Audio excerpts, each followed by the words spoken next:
মুখের উপর আলো পড়ছে।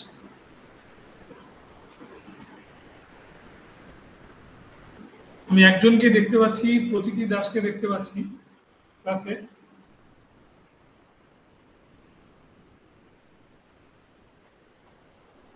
বেশ, আমি তাপস বর্মনকে দেখতে পাচ্ছি।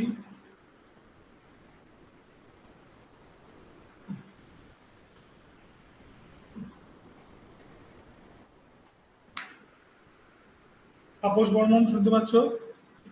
মনে হচ্ছে কোনো একটা আলোর ডিস্টার্ব হচ্ছে, এটাকে এইভাবে পড়ালে ওইভাবে নিয়ে যাচ্ছি।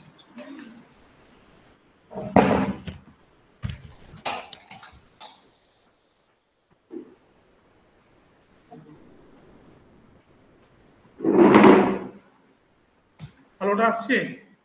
আলোটা একদম ইয়ে হয়ে গেছে। দাঁড়ান, লাইটটা চেঞ্জ করি, নিয়ে আসো।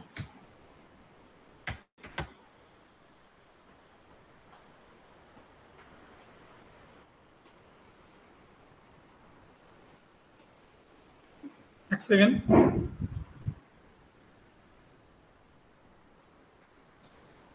ছবি স্থির হয়ে গেছে।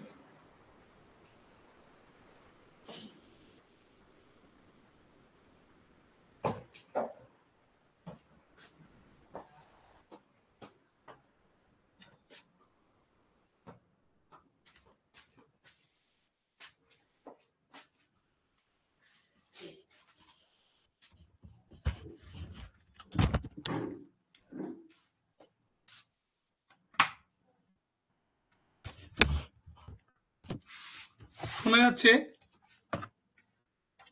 হ্যাঁ,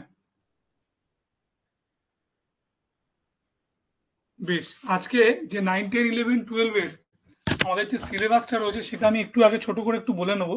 বলে নিয়ে আমি ইন্ডাস ভ্যালি পড়াবো এবং প্রিভিয়াস ইয়ার কোয়েশ্চেন এবং প্রবাবল কোয়েশ্চেনগুলো নিয়ে একটু আলোচনা করবো। ঠিক আছে? কি অবস্থা? ঠিক করে দিলাম আমাদের। ছবি আসছে না।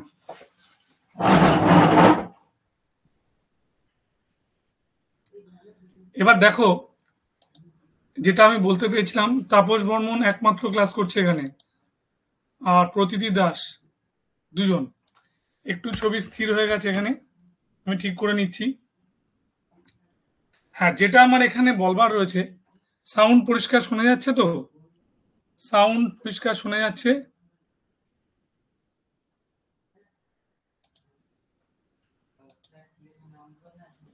সেকেন্ড, এখানে স্থির হয়ে গেছে।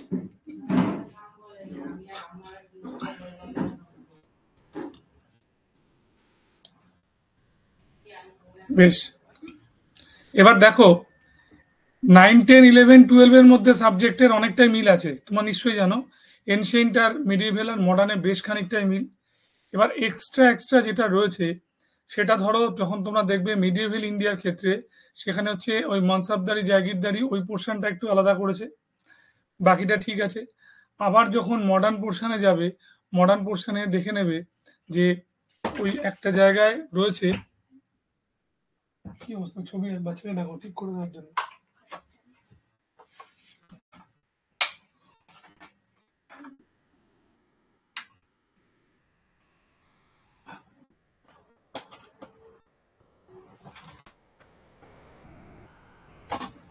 যেটা বলছিলাম সেটা হচ্ছে আমাদের ওই রায়তওয়ারি মহলওয়ারি এই যে পোর্শনটা আছে, এই পোর্শনটা কিন্তু রায়তওয়ারি মহলওয়ারি আমরা কি দেখব যে এক্সট্রা করে আছে আমাদের কোথায়, সেটা হচ্ছে অনার্সে, তাই তো? এটা আমরা জানি। এবার আমার কিছু প্রশ্ন আছে, এই প্রশ্নটা হচ্ছে এখানে যে অনেক স্টুডেন্ট হয় যাদের আমি দেখেছি স্কুল সার্ভিস পড়ানোর একটা দীর্ঘ অভিজ্ঞতায়, যে ওরা বলে যে স্যার আমরা এনশিয়েন্ট মিডিয়েভেল বুঝে যাচ্ছি, আমাদের সমস্যা নেই, কিন্তু আমাদের সবচেয়ে বড় সমস্যার জায়গা হচ্ছে মডার্ন। ইউরোপটাও কিন্তু ওরা পারে, ইউরোপটা যে পারে না তা নয়, ইউরোপটা পারে। এবার ইউরোপের ক্ষেত্রে যেটা একটাই চর্চার অভাবে ভুলে গেছে, কিন্তু একটু দেখলে আবার মনে পড়ে যাবে। হয়তো গড় করে বলতে পারবে না, গড় করে বলবার জন্য একটা কি বলবো, একটু দেখার দরকার পড়বে। কিন্তু বাট পারবে। মানে এমন কঠিন কোশ্চেন আমি কিছু দেখিনি যা তোমরা পারবে না। কিন্তু সমস্যা একটা জায়গাতেই। সমস্যার জায়গাটা হচ্ছে আমরা যখন চলে যাব কোথায়? আমাদের সম্পূর্ণভাবে এই মডার্নের ভেতরটা, তাই তো? এবারে মডার্নের ভেতরটায় মানে এই যে স্যার গান্ধিয়ানা আন্দোলন, অসহযোগ আইন অমান্য গুলিয়ে যায়। আর এখান থেকে প্রচুর প্রশ্ন আসে। স্যার আবার আরেকটা জায়গায় গুলিয়ে যায়, এই যে মন্ত্রী মিশন মানে ক্যাবিনেট মিশন, ওয়াভেল প্ল্যান, ঠিক আছে? এই যে জায়গাটা আছে পরপর ঘটছে, এটা কিছুতেই মনে থাকে না। এইবার আমি তোমাকে বলে দিই এই ক্ষেত্রে এটা মনে রাখার একটাই কৌশল আছে। এই কৌশলটা হচ্ছে যে তোমাকে সম্পূর্ণভাবে চলে যেতে হবে কোন দিকে?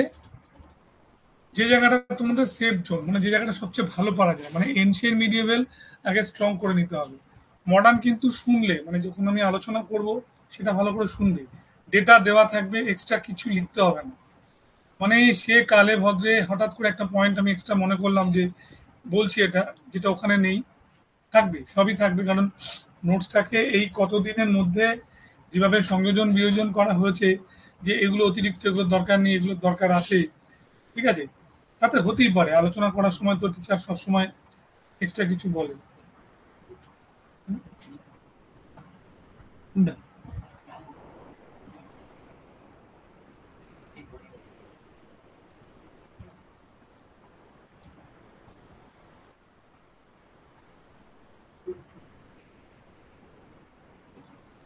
ঠিক আছে, এটা মনে থাকবে। সেটা আগে মনে রাখবে। আচ্ছা, এখানে তোমাদের কিছু কোশ্চেন এসছে, আমি একটু দেখে নিচ্ছি।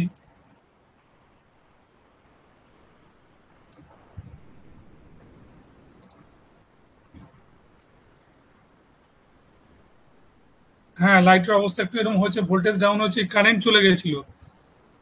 ঠিক আছে, 7:50 নাগাদ ঠিক কারেন্টটা চলে গেছিল। তারপরে খোলার পরে দেখছি এরকম একটা অবস্থা লাইটের ভোল্টেজে। এবার একটু এলো, পরিষ্কার এলো, একটু বড় স্ক্রিন করাতে ওবিএস একটু গন্ডগোল করছিল স্যার। ঠিক। তাহলে এটা বলো তাপস, এটা তুমি বুঝতে পারলে কিনা আমি যেটা বললাম? এবার আমি শো করব, তোমরা একটুখানি দেখবে যে সিলেবাস, এই সিলেবাসটা কিভাবে আছে এবং সিলেবাসটা আমাদের কি বার্তা দিচ্ছে, এটা আমরা একবার দেখব। তাপস, তোমার কাছে সিলেবাস আছে? তাপস কথা বলো একবার। সিলেবাসটা আছে তোমার কাছে?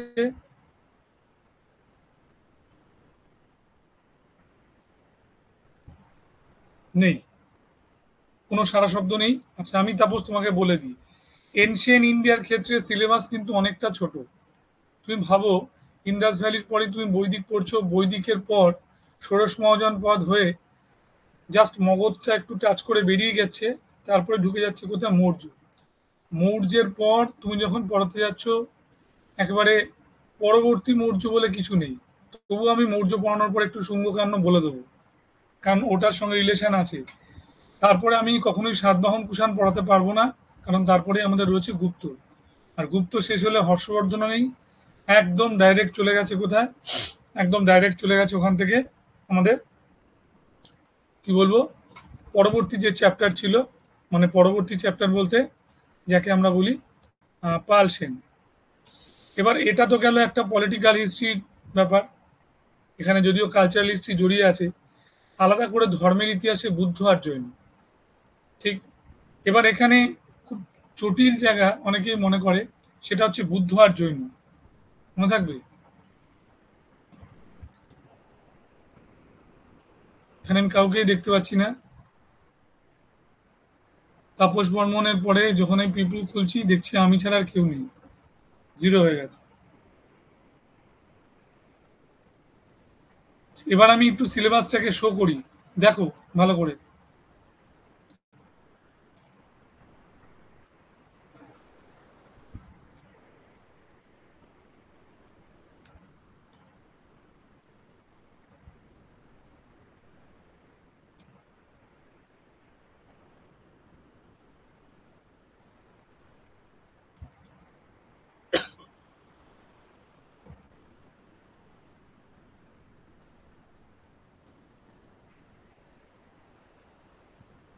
পিডিএফ।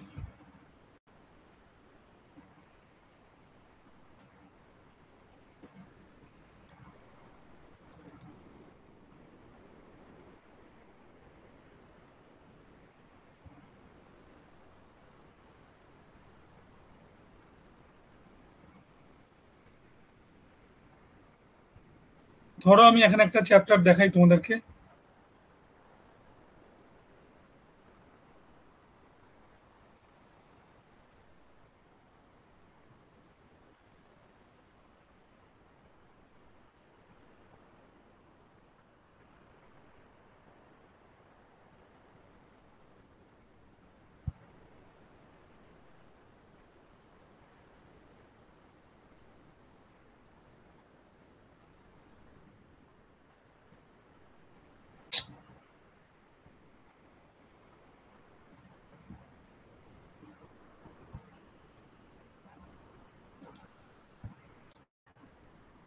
বেশ, সৈকত মণ্ডলকে দেখতে পাচ্ছি, আগের দুজনকে এখানে দেখতে পাচ্ছি না।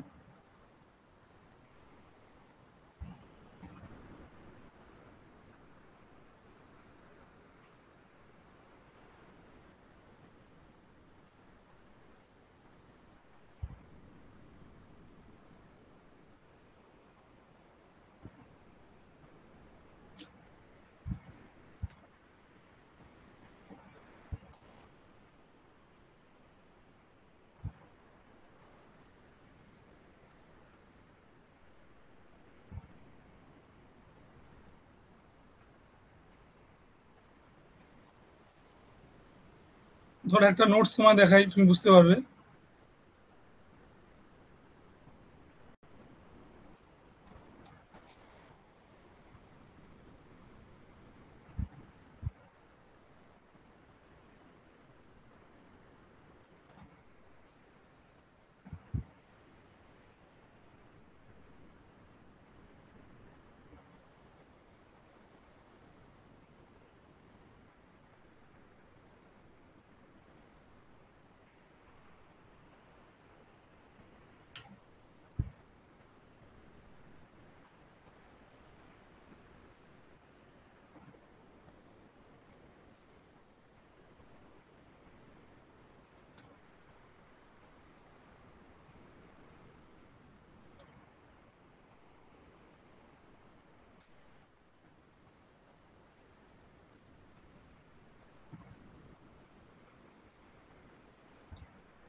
দেখো, এখানে পরিষ্কার দেওয়া আছে যে ফিচার্স, ইন্দাস ভ্যালি সিভিলাইজেশনের ফিচার্সটা পরিষ্কার এখানে দেওয়া আছে। ফিচার্সের পরে ভেতরে ভেতরে যেটা দিয়েছে decline of Indus valley civilisation, এটাও দিয়েছে। এবং একই সঙ্গে সঙ্গে আমাদের এর কি করে পতন হয়েছিল এই কথাটাও কিন্তু দেওয়া আছে। তাহলে এই যে এর ভেতরের ভেতরের যে জিনিসগুলোর কথা আমি বলছি, সেটা সম্পূর্ণভাবেই কিন্তু আমাদেরকে দেওয়া হচ্ছে। এবার দেখো, সৈকত দেখতে পাচ্ছ? সৈকত দেখতে পাচ্ছ কিনা বলো? এবার দেখো, তারপরে ওরা যেটা ডাইরেক্ট বলেছে সেটা হচ্ছে বৈদিক সিভিলাইজেশন। দেখো, বৈদিক সিভিলাইজেশন মানে এই নয় যে পরবর্তী বৈদিকটা নেই। কারণটা হচ্ছে তার পরের চ্যাপ্টারে আমাদের ষোড়শ মহাজনপদকে ইন্ডিকেট করে দিচ্ছে। তারপর দেখো বুদ্ধ জৈন, তারপর rise and fall of Maurya empire, Ashokan dharma, imperial Gupta, Pala and Sena of Bengal. কত ছোট সিলেবাসটা এখানে রয়েছে,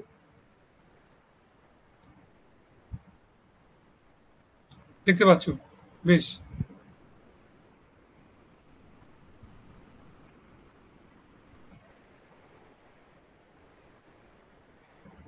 ঠিক আছে। এবার দেখো বাবা, এইখানটা থেকে এনশিয়েন্টটা কতটা ছোট হয়ে গেল যে ভেতরের কুষাণ, সাতবাহন এগুলো আমাদের পড়তে হলো না। ইন্দো গ্রিক পড়তে হলো না, শক পড়তে হলো না। তাই তো? হর্ষবর্ধন পড়তে হলো না। এবার আসছে দেখো মিডিয়েভেলে দিল্লি সুলতানের এস্টাবলিশমেন্ট। তার মানে এস্টাবলিশমেন্ট মানেই হচ্ছে আমাকে ধরতে হবে প্রি সুলতানি এজটা ধরে এগোতে হবে। এই কায়দাগুলো তোমাকে বুঝতে হবে। সেটা হচ্ছে যে কিভাবে মোহাম্মদ বিন কাসেম আমাদের ভারত আক্রমণ করলো, রাওয়ারের যুদ্ধ হলো, ঠিক আছে? এবং রাওয়ারের যুদ্ধের পর আমাদের পরবর্তী অবস্থাটা কি হলো, এখানে কিন্তু ডাইরেক্ট বলা আছে। এবার যেটা আমি এখানে একটু বলবো যে আমাদের খলজি এবং তুগলক রুলার এদের ইতিহাসটা মানে পুরো আমরা যখন গিয়াসউদ্দিন বলবন পেরিয়ে কাইকোবাদ কায়ুমার্স হয়ে ঢুকে যাচ্ছি আমাদের জালালউদ্দিন ফিরোজ খলজিতে, সেইখান থেকে এটা শেষ হচ্ছে। এবার আসছে খলজি রিভলিউশনটা কি, যেটা অনার্সের খুব কোশ্চেন। কেন 1290 সালের এই ঘটনাটাকে আমরা খলজি রিভলিউশন বলি? এবং অ্যাডমিনিস্ট্রেটিভ স্ট্রাকচার আন্ডার সুলতানেত, এই দিল্লি সুলতানতের ভেতরে অ্যাডমিনিস্ট্রেটিভ স্ট্রাকচারটা কি ছিল, এবং তার মধ্যে এই প্রভিন্সিয়াল গভর্নমেন্ট শুদ্ধ। এবং এখানে বলছে থিওক্রেসি, প্রবলেম অফ থিওক্রেসি। তার মানে দিল্লি সুলতান কি আমাদের থিওক্রেটিক স্টেট ছিল? সেটাও কিন্তু এখানে সে একইভাবে আলোচনা করতে হচ্ছে। ঠিক যেমন ফিরোজ শাহ তুগলকের সময় কি একটা থিওক্রেটিক স্টেট তৈরি হয়েছিল? ঠিক। এবার দেখো তার মানে এই যে স্ট্রাকচারটা দিলে অ্যাডমিনিস্ট্রেটিভ স্ট্রাকচারের সঙ্গে আমাদের প্রভিন্সিয়াল গভর্নমেন্টের কথা বলা হলো, প্রাদেশিক শাসন, পুরোপুরি এটা একদম ডেপথের জিনিস। ঠিক আছে? থিওক্রেসির প্রবলেমটা বলা হলো যে এক ধর্মাশ্রিত ছিল কিনা, তোমাদের কোশ্চেন এরকম জায়গা থেকে পড়বে। এবার বিজয়নগর এম্পায়ার, শুধু বিজয়নগর, বেঁচে গেছে, বাহামনি নেই। তার মানে সঙ্গম, সালুক, তুলুক এবং আরবিডু চারটে বংশ বললেই হবে। সেই সঙ্গে বিজয়নগর এম্পায়ার বলে বলে দিয়েছে সাম্রাজ্য, ওখানে কিন্তু ওদের ওই বিদেশি পর্যটকদের বিবরণ, ওদের অ্যাডমিনিস্ট্রেশন কিরকম ছিল, এগুলো কিন্তু আমি পড়াবো। কারণ এরকম জায়গা থেকে প্রশ্ন পড়ে। এই ধরনের প্রশ্নগুলো পাসে দেয় না, দেয় হচ্ছে আমাদের কোথায়, অনার্সে। তাই তো?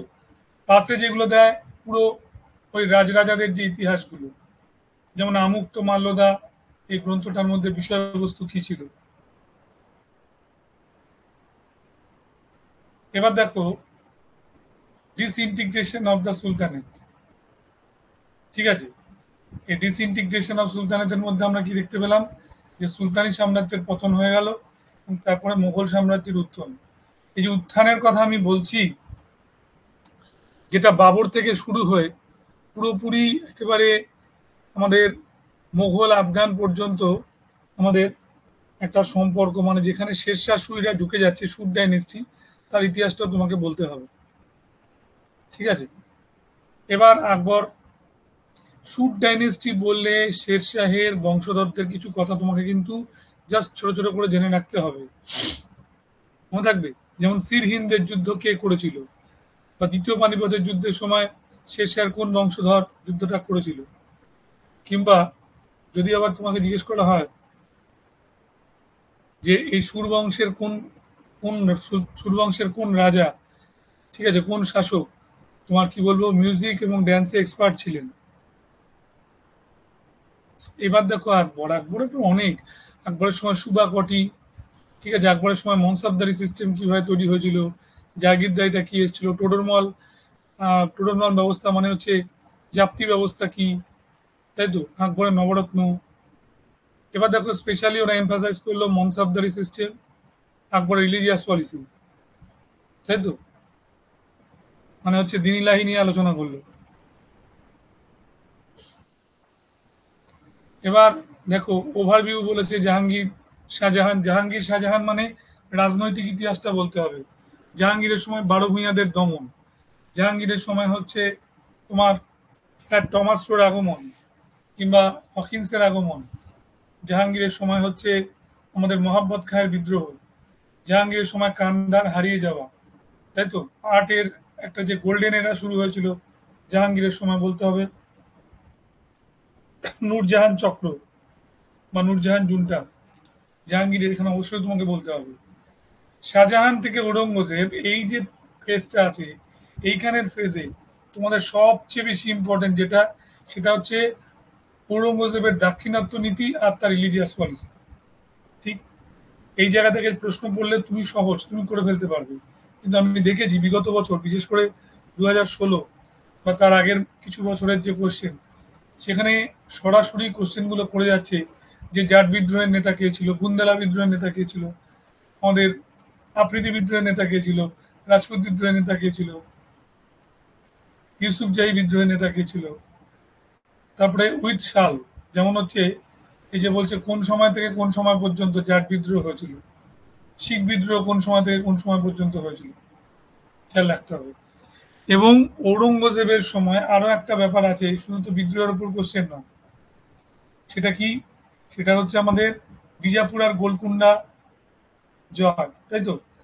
আহমদনগর জয় হয়েছিল শাহজাহানের সময়, বিজাপুর গোলকুন্ডা ঔরঙ্গজেবের সময়। ওয়ার্ড অফ সাকসেশনটাও আছে, যে ওয়ার্ড অফ সাকসেশনে বারবার করে যে কথাটা বলা হয়েছে, কিভাবে ঔরঙ্গজেব ক্ষমতা পেয়েছিল, তাই তো? মনে থাকবে। এবার দেখো ঔরঙ্গজেব কি কি নিষিদ্ধ করেছিল, এটার উপর একটা কোশ্চেন হয়। এবং এটাও তোমরা জানবে যে ঔরঙ্গজেবের সময় স্থাপত্য কীর্তি কম ছিল, কিন্তু কয়েকটা দেয়, যেমন বিবিকা মাকবারা, তাই তো? যেমন বলছে মতি মসজিদ অফ দিল্লি, শাহজাহানের সব ম্যাক্সিমামটাই রয়েছে কোথায়, দিল্লিতে, কিন্তু মতি মসজিদ অফ আগ্রা হলে শাহজাহান, আর মতি মসজিদ অফ দিল্লি হলে ঔরঙ্গজেব, এইটা মাথায় রাখতে হবে। 1654 মতি মসজিদ অফ তোমার দিল্লি তৈরি করেছিল কে, আমাদের এই ভদ্রলোক, কি নাম বললাম, আমাদের ঔরঙ্গজেব। আর মতি মসজিদ অফ আগ্রা 1654 হলে এটা হবে শাহজাহান। বোঝা গেল? সৈকত বুঝতে না পারলে জিজ্ঞেস করবে, তাপস জিজ্ঞেস করবে কিন্তু, কেউ কোনো কোশ্চেন করছে না আমাকে। আচ্ছা, এবার বলছি দ্য গ্রোথ অফ রিজিওনাল পাওয়ার।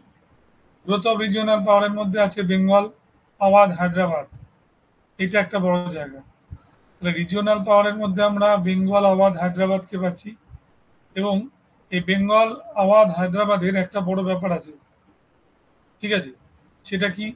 সেটা হচ্ছে এখানে যাদের যাদের উত্থান হয়েছিল, যেমন বেঙ্গলে মুর্শিদ কুলি খান 1717 সালে করেছিল ফারুক শেরের সময়। আওয়াধ আর হায়দ্রাবাদ 1722 থেকে 24-এর মধ্যে হয়েছিল মোহাম্মদ শাহের সময়। আওয়াধ করেছিল আমাদের, কি বলবো, সাদাত খান বুরহানুল মুলক, আর হায়দ্রাবাদ করেছিল চিনকুলিজ খান, তাই তো, যিনি নিজাম নামে পরিচিত। এবার বলছি দ্য হায়দ্রাবাদের পরে crisis of empire in early 18, অষ্টাদশ শতাব্দীর যে বিতর্ক 18th সেঞ্চুরিতে, এই সময় কত রকম একটা একটা করে রিজিওনাল পাওয়ার তৈরি হলো, মোগল বাদশাহ দুর্বল হয়ে গেল, এবং এই সময় বৈদেশিক আক্রমণ, আহম্মদ শাহ আবদালির আক্রমণ, নাদির শাহর আক্রমণ, ঠিক এগুলো ছুঁয়ে যাবে, তাই না? 18th সেঞ্চুরি কি সত্যি সত্যি একটা ডার্ক, একটা অন্ধকার অবস্থায় গেছিল? সে একটা বিতর্ক জিজ্ঞেস করে প্রশ্ন পরীক্ষায়।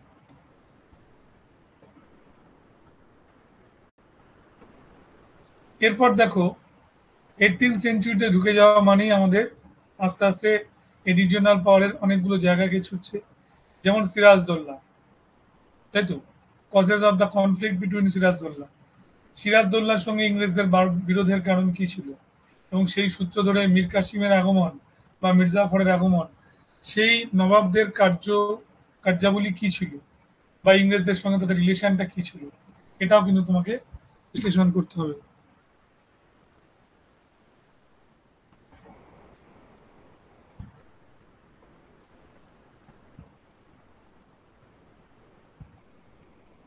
হ্যাঁ বাবু, 11-12-এরই আমি বলছি, আমি ক্লাস 11-12-এরই সিলেবাস ডিসকাশন করছি, মনে থাকবে? ক্লাস 11-12-এর আমি সিলেবাস ডিসকাশন করছি।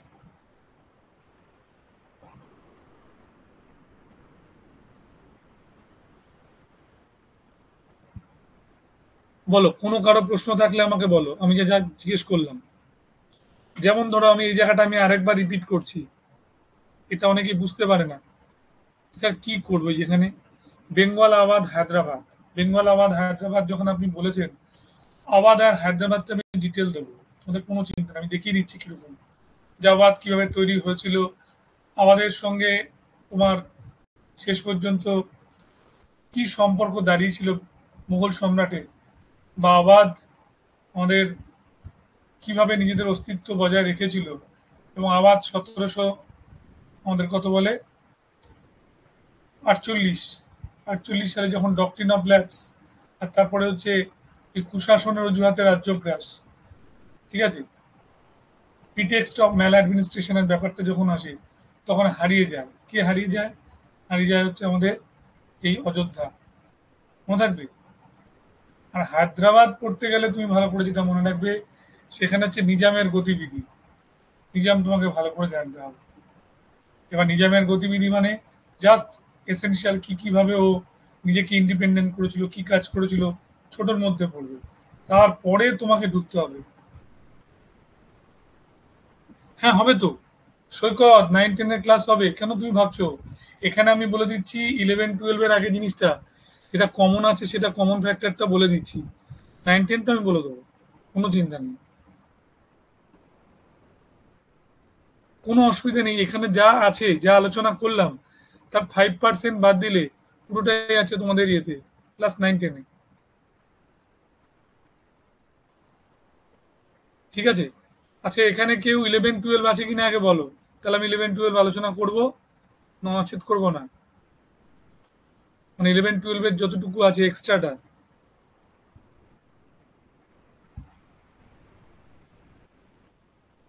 পথরালি, সৈকত, ঠিক আছে, দুজনকে দেখতে পাচ্ছি।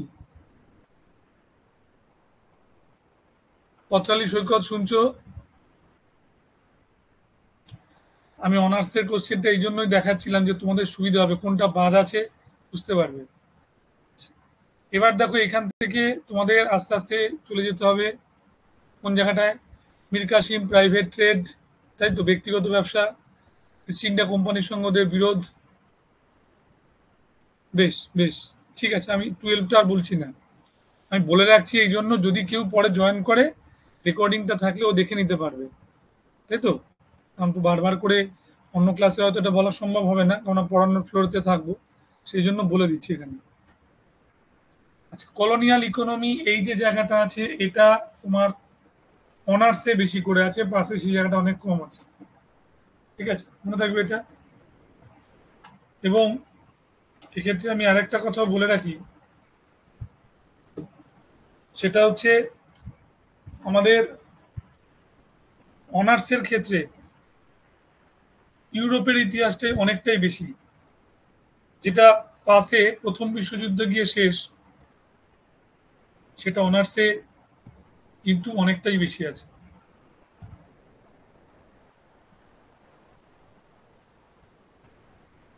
মনে থাকবে এটা।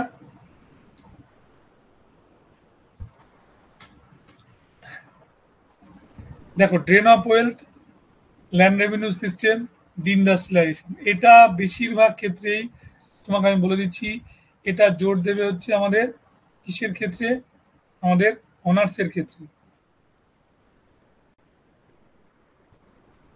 মেনশন করে দিচ্ছি এগুলো, ড্রেন অফ ওয়েলথ, ডিইন্ডাস্ট্রিয়ালাইজেশন, এগুলো হচ্ছে অনার্সের ক্ষেত্রে ইম্পর্টেন্ট, পাসের নয়, যেগুলো বাকি থাকছে সেটা বুঝবে পাস,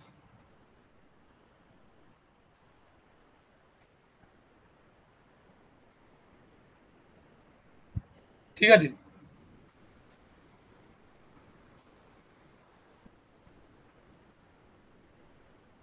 আচ্ছা, এবার দেখো আমরা এইখান থেকে যদি যাই,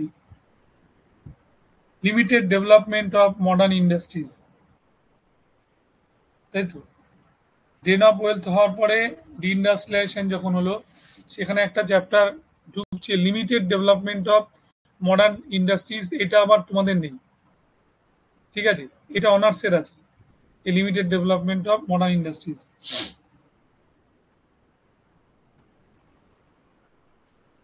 আধুনিক যে শিল্প ছিল সেগুলোর কি করে বিকাশ হয়েছিল, এই চিনি শিল্প, পাট শিল্প, এই জায়গাগুলো কোশ্চেন একেবারেই দেয় না, একেবারে দেয় না। এই যে চ্যাপ্টারটা আমি বললাম, আমি দেখি না খুব একটা প্রশ্ন আসতে।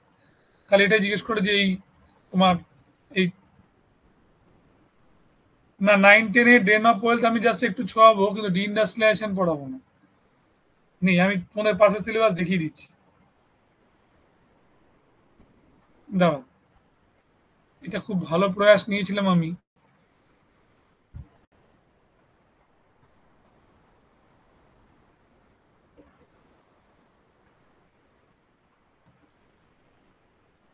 দেখে নিই।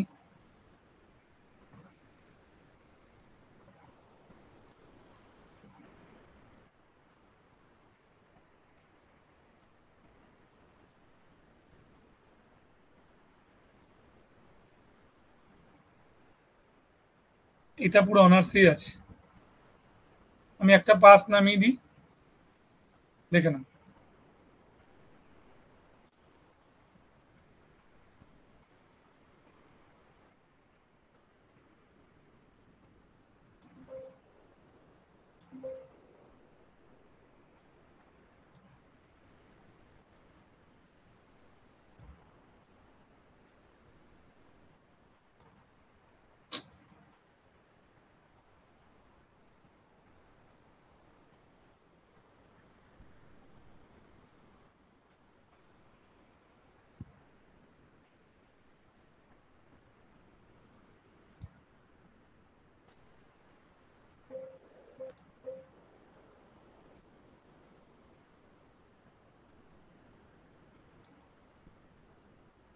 দেখে নাও।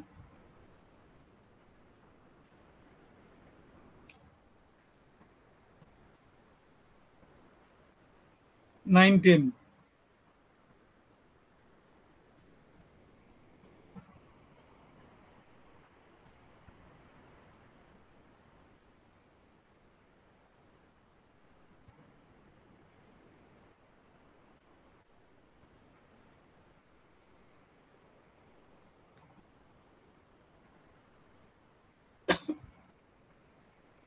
দাঁড়াও, আমি দিয়ে দিচ্ছি।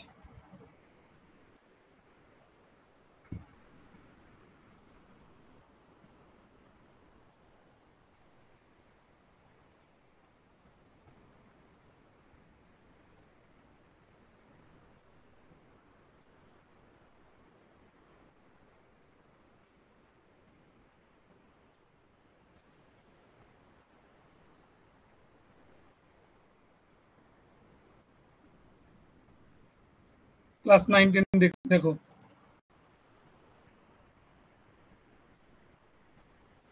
ওপেন করলাম।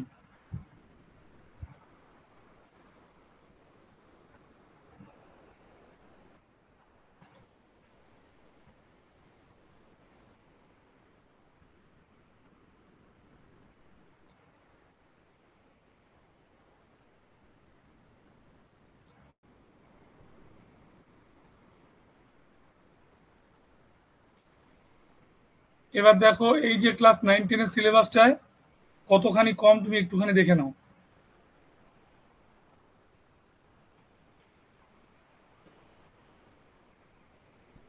সেই 11-12ই আসছে ফিরে ফিরে। তোমাদের কাছে আছে? তোমাদের কাছে কি 9-10 এর সিলেবাসটা আছে?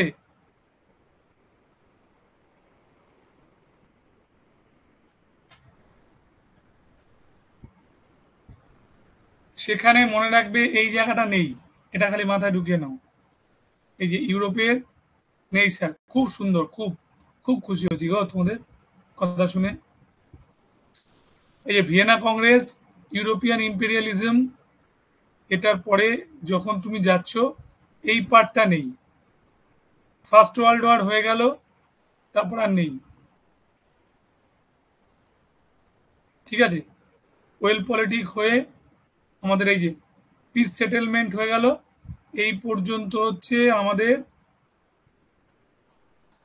পাস। এই পর্যন্ত এই অংশটা নেই। Russian Revolution, Weimar Republic, the rise of Nazism and Germany, fascism Italy, origin of second world War নেই। এটা বুঝতে পারলে কিনা বলো। সৈকত মন্ডল দেখো, এইটা নেই। এইখানে গিয়ে দাগটা টেনে দিলাম, মানে প্রথম বিশ্বযুদ্ধে গিয়ে শেষ হয়ে গেল। প্রথম বিশ্বযুদ্ধে গিয়ে এটা কিন্তু শেষ হয়ে গেল। বুঝতে পারলে কিনা বলো? এটা শেষ হয়ে গেল প্রথম বিশ্বযুদ্ধে গিয়ে, পাস। রাশিয়ান রেভলিউশন পড়তে হবে না, ভাইমার রিপাবলিক পড়তে হবে না, নাৎসি জার্মানি পড়তে হবে না, ফ্যাসিজম ইটালি পড়তে হবে না, origin of second world war পড়তে হবে না। মনে থাকবে?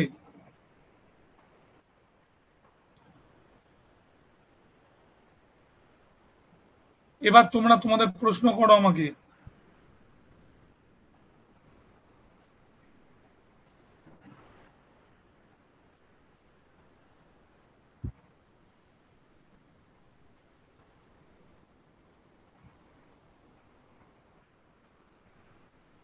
এবার আমি দেখো একটা পাসের সিলেবাস দিয়ে দিচ্ছি, দেখে নাও।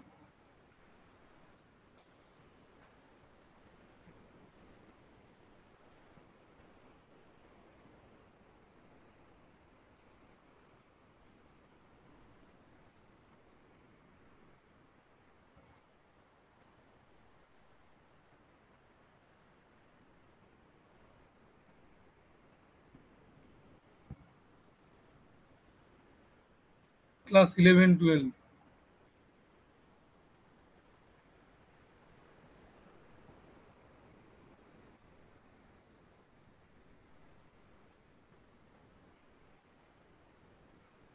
এটা কেন এটা হবে? এটা তো 9।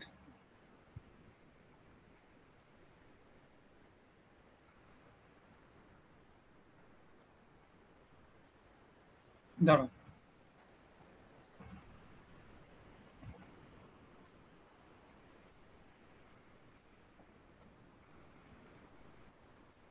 এই হলো 9-10।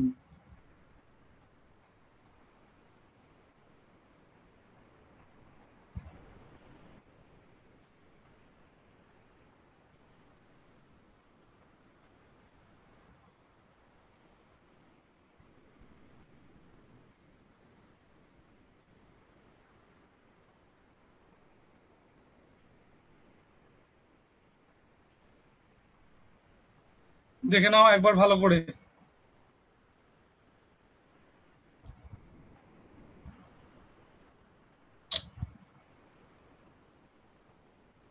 এতগুলো ফোল্ডার খুলে গেছে, কি করে বুঝবো কোনটা?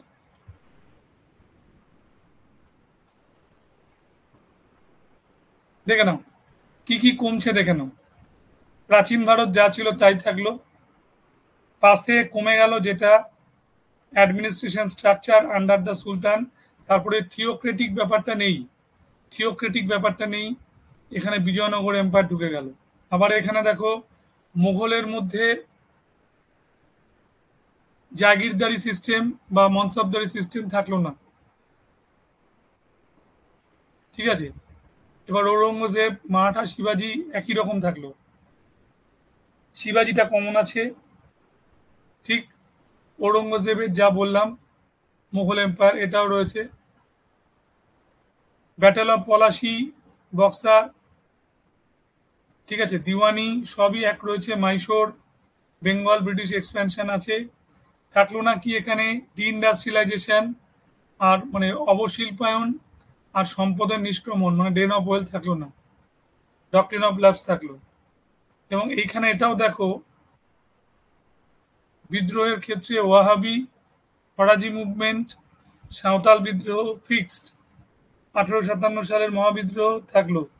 এবার পলিগার বিদ্রোহ কিন্তু থাকলো না, চুয়ার বিদ্রোহ থাকলো না, যেটা অনার্সে আছে। Education and social reform, Rammohan Roy, young Bengal, Vidyasagar, the nature of early Congress থাকলো। তারপরে দেখো the rise of extremism, Indian policies, anti partition, Swadeshi movement, Gandhi, Indian nationalism, পুরোটাই রয়েছে, এখানে কিছুই বাদ দেয়নি। Quit India movement, Muslim League, হ্যাঁ রেলপথ বাদ, রেলওয়ে সিস্টেমটা নেই, তাই তো?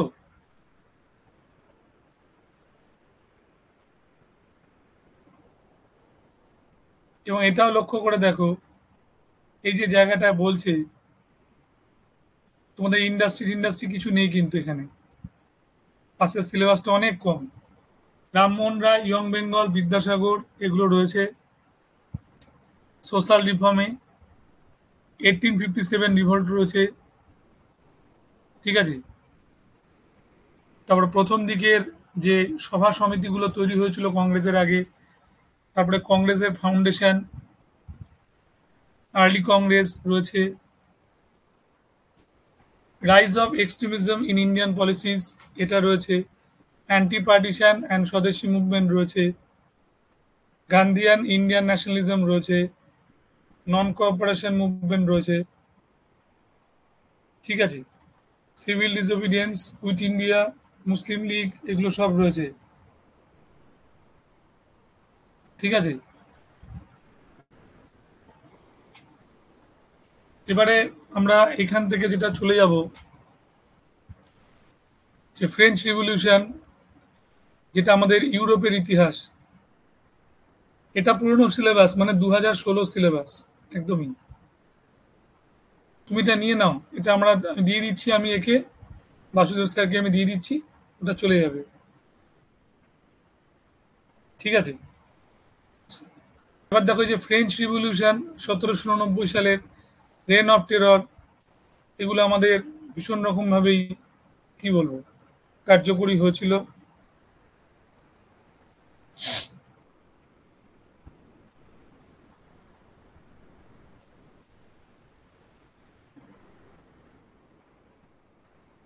এটা একদম ঠিকঠাক। তাহলে ফ্রেঞ্চ রিভলিউশন থেকে নেপোলিয়ন বোনাপার্ট রয়েছে, নেপোলিয়ন অ্যান্ড ইউরোপ রয়েছে। এবার Vienna Congress, Metternich system, July বিপ্লব, ফেব্রুয়ারি বিপ্লব। 1830-র বিপ্লব মানে কি বিপ্লব? জুলাই বিপ্লব। আর 48 সালের বিপ্লবটা হচ্ছে ফেব্রুয়ারি বিপ্লব। জার্মান কি করে ইউনিফাইড হলো, ইটালি কি করে ইউনিফাইড হলো, মানে কাবুল মার্সিনি, গ্যারিবল্ডি আর বিসমার্ক। এবার আফ্রিকা ব্যবচ্ছেদ আছে, এই একখানা তোমাদের নতুন জিনিস, এটাকে একটু ভালো করে ব্যাখ্যা করে দিতে হবে কি করে আফ্রিকা ব্যবচ্ছেদ হয়। তারপরে জার্মানির ওয়েল পলিটিক, ট্রিপল অ্যালায়েন্স, পরপর ঢুকছে। তাহলে আফ্রিকা ব্যবচ্ছেদ মানে ইন্ডাস্ট্রি হওয়ার পরে আফ্রিকাকে ব্যবচ্ছেদ করতে চাইলো, কারণ আফ্রিকা একটা খুব বড় এরিয়া যেখানে ওরা ইন্ডাস্ট্রি বানাতে পারবে। তারপরে হচ্ছে ওয়েল পলিটিক। ঠিক আছে? ওয়েল পলিটিক পড়তে হবে। তারপর ট্রিপল অ্যালায়েন্স।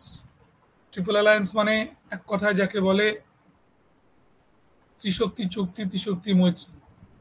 ঠিক আছে? ফার্স্ট ওয়ার্ল্ড ওয়ার, প্রথম বিশ্বযুদ্ধের সূচনা হচ্ছে এখানে, এবং প্রথম বিশ্বযুদ্ধ শেষে যখন হচ্ছে প্যারিসের শান্তি চুক্তি হচ্ছে, সেখানে গিয়ে শেষ হয়ে গেল। দেখো এবার একটু আশ্বস্ত হলে, পত্রালী আর সৈকত এই দুজনকে আমি দেখতে পাচ্ছি, আর কাউকে দেখতে পাচ্ছি না। মাত্র দুজন। এত ভালো একটা প্ল্যাটফর্ম, তোমরা বন্ধু বান্ধব থাকলে তাদের ভর্তি হতে বলো। এখানে টিচাররা যথেষ্ট দরদ দিয়ে পড়ায়। আমার তো খুবই খারাপ একটা অবস্থার মধ্যে, কারেন্ট চলে গেছে, এরকম একটা অবস্থার মধ্যে আমি ল্যাপটপটা খুলে ক্লাস করছি। তোমাদের হয়তো প্রথমেই খুব খারাপ লাগছে, ব্যাপারটা তা নয়। বাট অ্যাক্সিডেন্ট মানে অ্যাক্সিডেন্ট, যা হওয়ার হয়েছে। সেখানে তোমরা একটা প্রতিযোগিতার একটা পরিবেশ পাবে, মাত্র দুজন। পত্রালী আর সৈকত দুজনের মধ্যে প্রতিযোগিতা করে তোমরা ঠিক কতটা কি করতে পারবে। এবং যদি দেখা যেত একজন অনার্স একজন পাস, ভীষণভাবে কম্পিটিশনটা জমত। তো দুজনই এখানে পাস করছে, ওদের যেটা দাঁড়াচ্ছে কম্পিটিশনের মাত্রাটা কমে যাচ্ছে। ঠিক আছে? মনে থাকবে।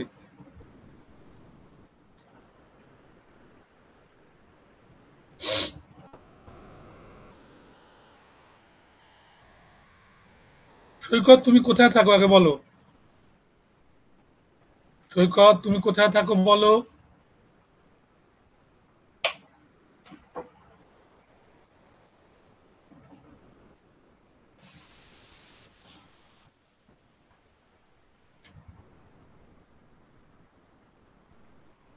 সৈকত রানাঘাটে থাকে? আচ্ছা, তা তো খুব কাছাকাছি থাকে, দূরে তাকে বলাই যাবে না।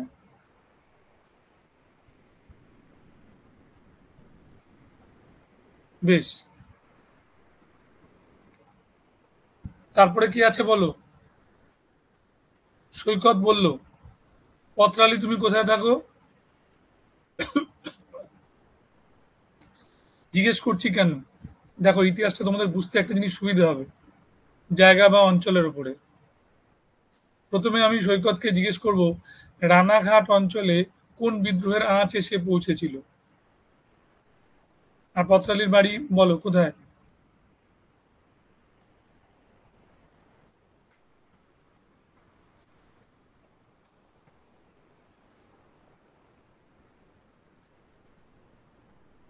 ঠিক আছে, লজ্জা পাচ্ছে বলতে, কারণ বললে আমি ওকে প্রশ্ন করব, সেই জন্য আর বলছে না। ঠিক আছে, ছেড়ে দাও। এবার তোমাদের একটু বলে দিই বই। সৈকত এবং পত্রালী, তোমরা একটু বলো কি বই পড়ছো? সিম্পল বই আমি বলি, হাতে সময় একদম নেই। এইটুকু সময়ের মধ্যে নোটস আমরা যা দেব, ক্লাস করাবো, অনেকটাই ভালো। কিন্তু আগে থেকে বাড়িতে অ্যাডভান্স পড়ার জন্য যেটা করতে পারো, আমাদের ওই ডিগ্রি কোর্সের বা জেনারেল কোর্সের জীবন মুখোপাধ্যায়ের যে বইটা আছে, জীবন মুখোপাধ্যায়ের ১, ২, ৩, তিনটে বই, তার সঙ্গে ইউরোপটা কিনলে চারটে বই, ওটা পড়ে দেখতে পারো। খুবই তোমার কি বলবো, স্টুডেন্ট মানে কি বলবো, স্টুডেন্টদের কাজে লাগে, স্টুডেন্টদের কাছে সহজ করে পড়া যায় ওরকম বই। মনে থাকবে?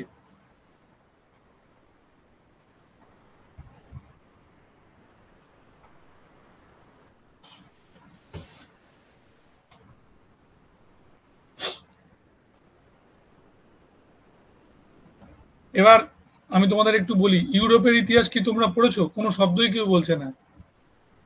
ইউরোপের ইতিহাস কি তোমরা পড়েছো? এর মধ্যে সৈকত, পত্রালী বলো, কথা বলো। হ্যাঁ বলতে গেলে কষ্ট হয় না? পত্রালী রায়গঞ্জে থাকে। বেশ, তাহলে তো নর্থ বেঙ্গলে। বেশ। ইউরোপের ইতিহাস তোমরা কি পড়া শুরু করেছো? সেটা আগে বলো।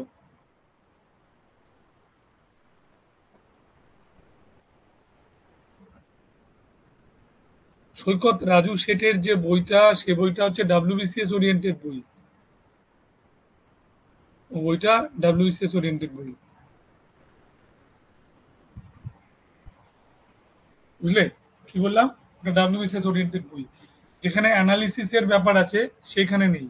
সেই জিনিসটা কিন্তু ওখানে থাকবে না।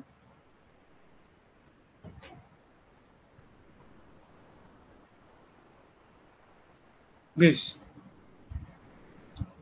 তাহলে তোমাদের এখন পড়ানো যেতেই পারে সিন্ধু সভ্যতা। সিন্ধু সভ্যতা একটু পড়াই। বলো, সিন্ধু সভ্যতা পড়াবো? কি চ্যাপ্টার তোমরা শুরু করতে চাও আগে বলো। সিন্ধু সভ্যতা বলবো। বেশ, সিন্ধু সভ্যতা বলছি।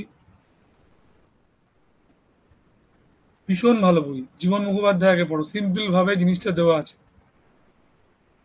রাজু শেঠ এত উইকিপিডিয়াকে ইউজ করেছে, আবার আরেকটা বলছে একই জিনিস একই বই, এখানে একটা পয়েন্ট আছে, ওখানে আরেকটা পয়েন্ট আছে। প্রচুর ভার্স বই হয়ে গেছে। ভার্স বই, ভালো বই, বিশেষ এর জন্য নিঃসন্দেহে ভালো বই। কিন্তু ওই বইটা স্কুল সার্ভিসের ছেলেমেয়েরা পড়তে গেলে পাগল হয়ে যাবে, কোনো থই খুঁজে পাবে না। তার থেকে কি হয়, একটা ভালো রাইটারের ভালো বই পড়া ভালো। জীবন মুখোপাধ্যায়ের বইটা তোমরা পড়লে আমি কোনো কমিশন পাবো না, আমি এটাও বলে রাখছি। কিন্তু ওটা এই শর্ট টাইমে পড়ার জন্য ভালো বই। এই পত্রালী দেখো জীবন মুখোপাধ্যায় পড়ছে। পত্রালী আমাকে বলো, সিন্ধু সভ্যতার কোন অঞ্চলে, সিন্ধু সভ্যতার কোন অঞ্চলে আমাদের বৃহৎ স্নানাগার এবং বৃহৎ শস্যাগার পাওয়া গিয়েছে? কোন অঞ্চলে বৃহৎ শস্যাগার এবং বৃহৎ স্নানাগার পাওয়া গিয়েছে?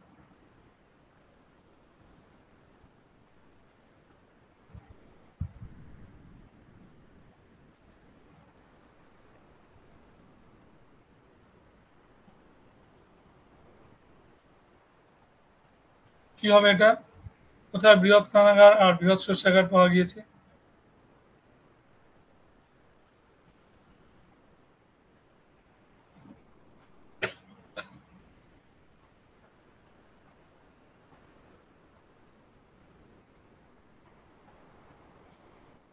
বলছে দুর্গ অঞ্চলে। আরে দুর্গ অঞ্চল না, কোন সাইটে, মানে কোন জায়গায়, কোন স্থানে?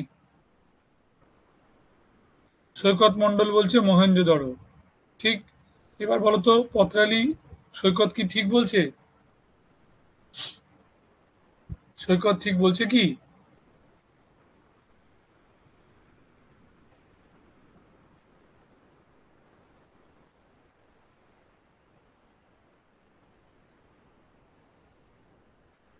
বলছে মহেঞ্জোদড়োর দুর্গ অঞ্চলে তোমার বৃহৎ স্নানাগার এবং বৃহৎ শস্যাগার পাওয়া গিয়েছে, সঠিক উত্তর দিয়েছে।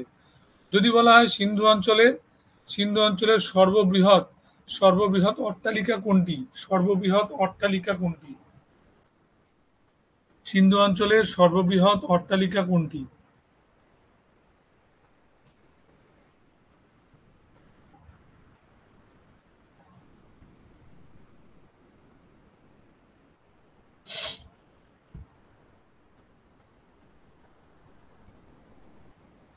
বলো একবার, সর্ববৃহৎ অট্টালিকা কোনটি?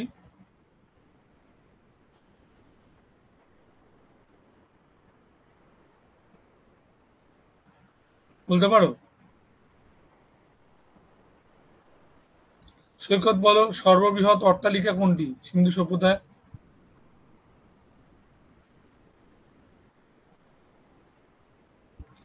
বৃহৎ, তোমার হচ্ছে কি বলবো, শস্যাগার, বৃহৎ শস্যাগার। তার যে মাপটা ছিল 169 × 135 ফিট, তার মধ্যে একটা হাইট লুকিয়ে ছিল, ওটাই হচ্ছে সবচেয়ে বড় বাড়ি, সবচেয়ে বড় ঘর। এবার তোমরা আমাকে বলো পরের কোশ্চেন। হ্যাঁ।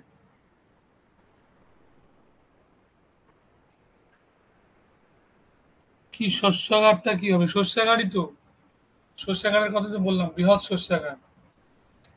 আচ্ছা এবার আমাকে বলো, সিন্ধু সভ্যতা সিন্ধু সভ্যতার কোন অঞ্চলে কোন অঞ্চলে আমাদের হাতির পায়ের ছাপ পাওয়া গিয়েছে? ফুটপ্রিন্টস অফ এলিফ্যান্ট, হাতির পায়ের ছাপ। হাতির পায়ের ছাপ কোথায় পাওয়া গিয়েছে?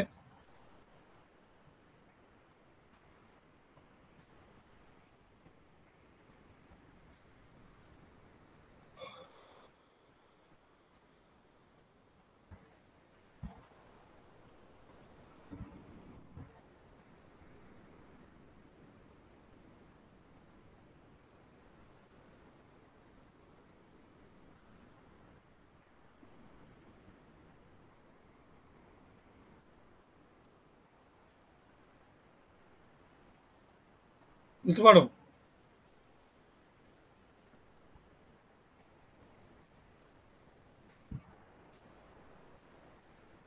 বলতে পারলে না? আচ্ছা এবার বলো, কে বলেছিল যে সিন্ধু সভ্যতায় যারা শাসন করে তারা হলো পুরোহিত শ্রেণী? না, পত্রালী বেলুচিস্তান হবে না। কে বলেছিল যে সিন্ধু সভ্যতায় যারা শাসন করে, অ্যাডমিনিস্ট্রেশন চালায়, তারা হচ্ছেন আমাদের পুরোহিত? কে বলেছে এই কথাটা?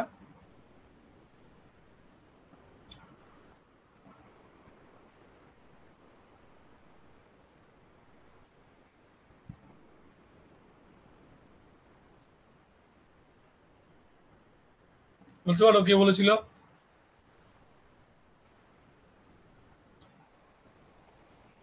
বা কে বলেছিল সিন্ধু সভ্যতায় যারা শাসন করে তারা হচ্ছে বণিক শ্রেণী?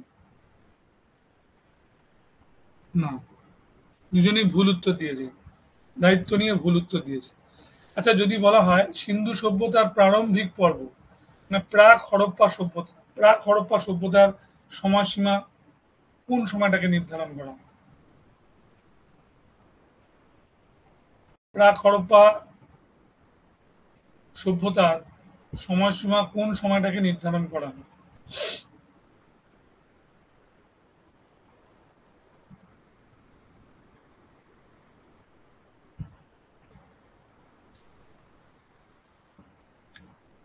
বেসিক কোশ্চেন করছি একদম।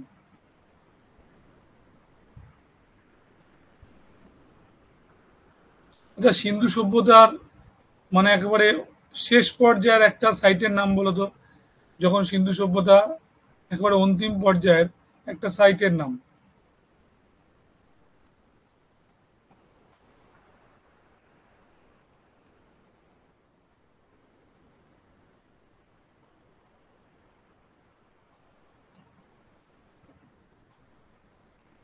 3300 থেকে 2600 তো প্রাক হরপ্পা সভ্যতা, 3200 থেকে 2600, ঠিক।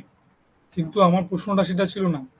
আমি বললাম যে পরবর্তী হরপ্পা সভ্যতা মানে হরপ্পার একেবারে শেষ পর্যায়ের একটা সাইটের নাম।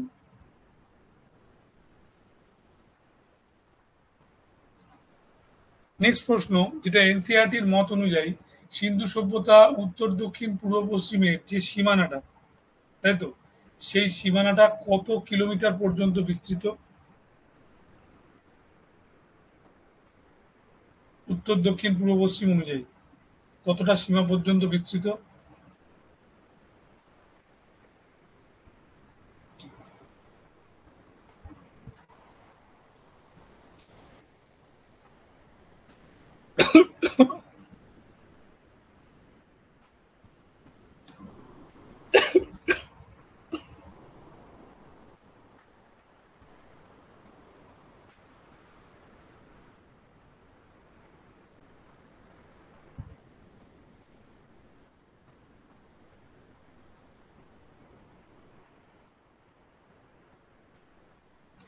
হচ্ছে 1.5 লাখ স্কোয়ার কিলোমিটার। সৈকত, তুমি তোমার ছবি পাঠিয়ে দেবে আমাকে, ঠিক আছে? হোয়াটসঅ্যাপে হোক বা যেখানে ছবি পাঠিয়ে দেবে, আমি তোমার ছবি স্যার জন মার্শালের সমাধির পাশে রেখে দেবো। তুমি এত চমৎকার উত্তর দিয়েছো।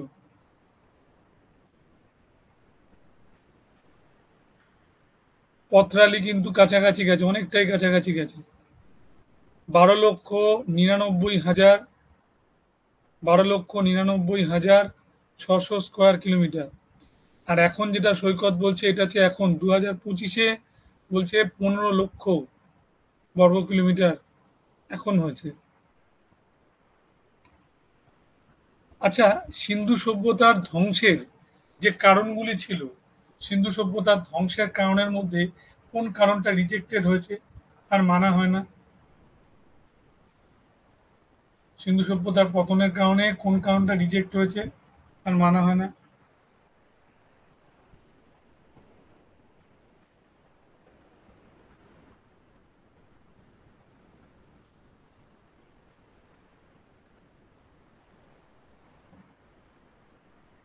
বলতে পারো?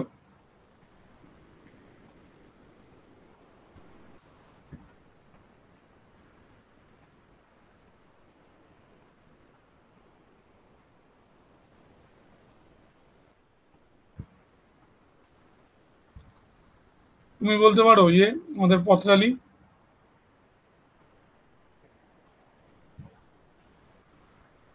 পত্রালি বলতে পারো?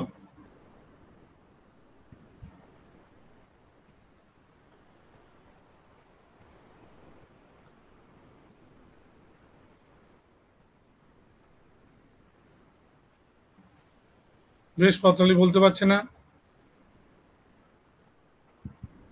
গৃহযুদ্ধ হয়েছিল নাকি? এটা আমি শুনিনি তো কোনোদিনও গৃহযুদ্ধ হয়েছিল।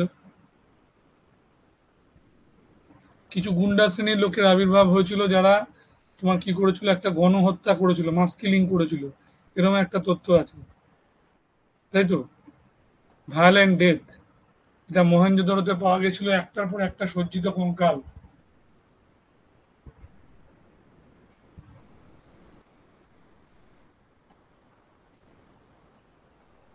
এইগুলো হচ্ছে পরীক্ষার কোশ্চেন। এই যে ধরনটা আমি তোমায় বললাম, এই কোশ্চেনগুলো এই ধরনের কোশ্চেন হয়, এগুলো তোমাকে জানতে হবে, ঠিক আছে? এবার আমি এইখান থেকে তোমাদের যেটা বলতে যাচ্ছি সেটা হচ্ছে যে আমাদের ইন্দাস ভ্যালি সিভিলাইজেশনে একটা বড় রকমের ব্যাপার যেটা ছিল, সেখানে হচ্ছে আমাদের রিজেক্ট হয়ে গেছে, মানে পরিত্যক্ত হয়েছে যে মতটা, মর্টিমার হুইলারের আর্যদের আক্রমণ, এই তথ্যটাকে আর কোনোভাবে মানা হয় না, ঠিক আছে? এবং বর্তমানে যেটা মানা হয় সেটা হচ্ছে আইআইটি খড়গপুর একটা গবেষণায় দেখিয়েছে 900 বছর ধরে চলা টানা একটা খরা সিন্ধু সভ্যতার পতন ঘটিয়েছে। আমি একটা নোটস দেখাই, তাহলে তুমি বুঝতে পারবে।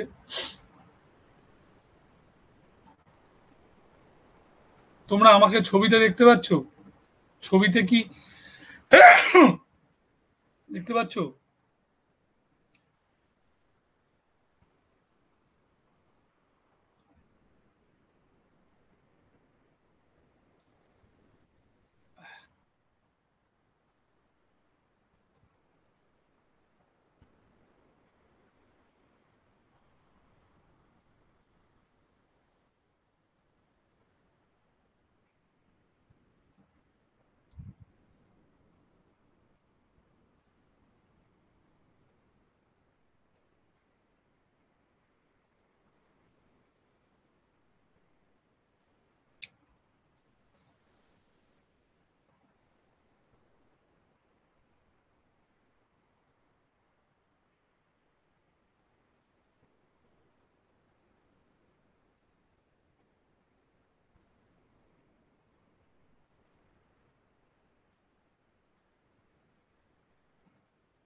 দাঁড়া, এক সেকেন্ড। দেখে নাও এখানটাতে, এটা বুঝতে পারবে।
দেখো ফিরে গেলাম ক্লাসে।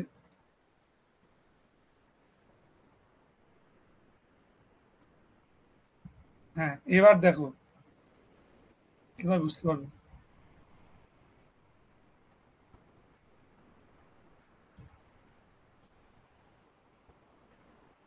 দেখতে পাচ্ছ? স্ক্রিনটা দেখো। এই যে সিন্ধু সভ্যতায় কিরকম ভাবে সাজানো হয়েছে পয়েন্টগুলো পরপর। এই যে আলেকজান্ডার ক্যানিংহাম, এই ক্যানিং এর পর হামটা পড়েনি। তিনটে পর্যায়ে এখানে দেওয়া হয়েছে। এখানে রাজনৈতিক জীবন কেমন ছিল, ধর্মীয় জীবন কেমন ছিল,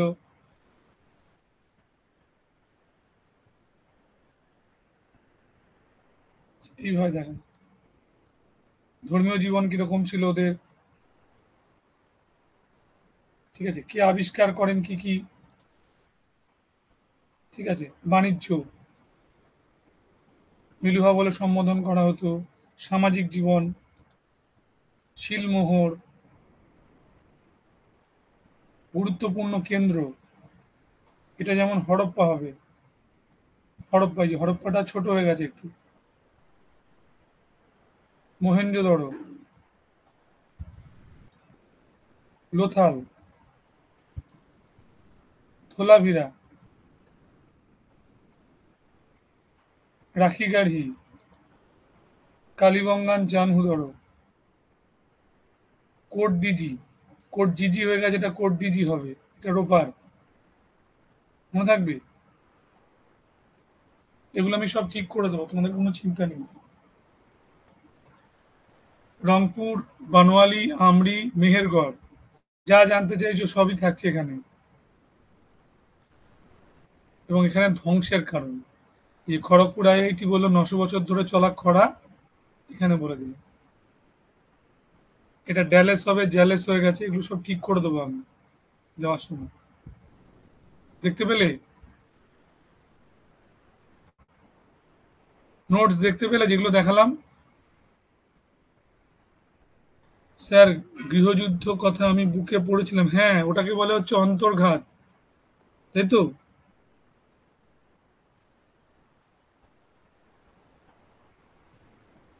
ওই তো স্কেলিটন গুলো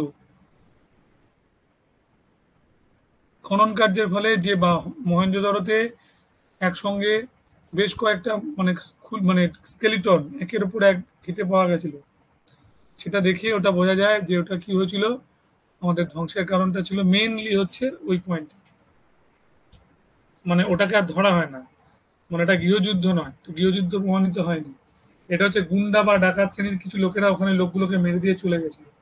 এটা বিরাট ব্যাখ্যা আছে, তুমি উপিন্দর সিং পড়ো, উপিন্দর সিং এর বইতে পাবে।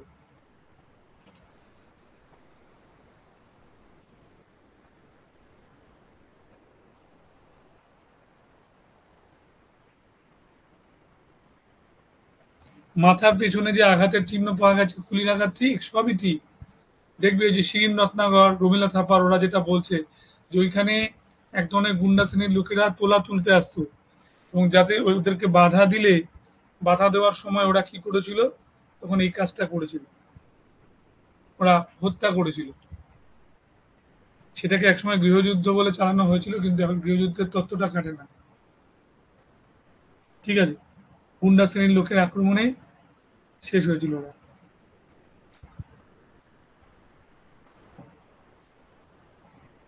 আচ্ছা, এবার বলো যে ইন্দাস ভ্যালি বা হরপ্পা সভ্যতা প্রথম ওই জায়গাটাকে কে পরিদর্শন করেছিল? হরপ্পা জায়গাটাকে কে পরিদর্শন করেছিল?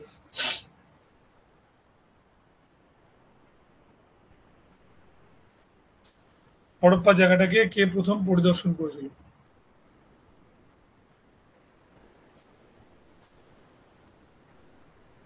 কে বলতে পারে?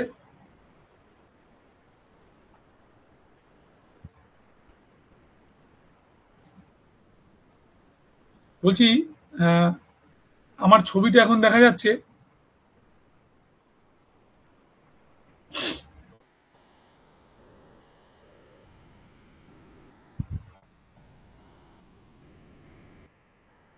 বলতে পারো?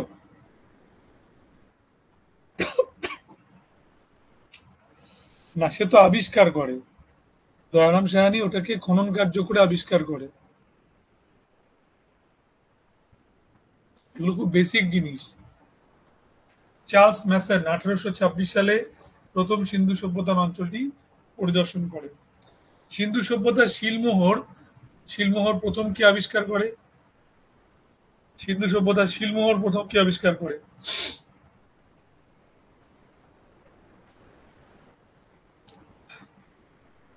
বলতে পারো? 1912 খ্রিস্টাব্দে যে ফ্লিট, এই নোটটার এই ফার্স্ট পৃষ্ঠাটা দেখো।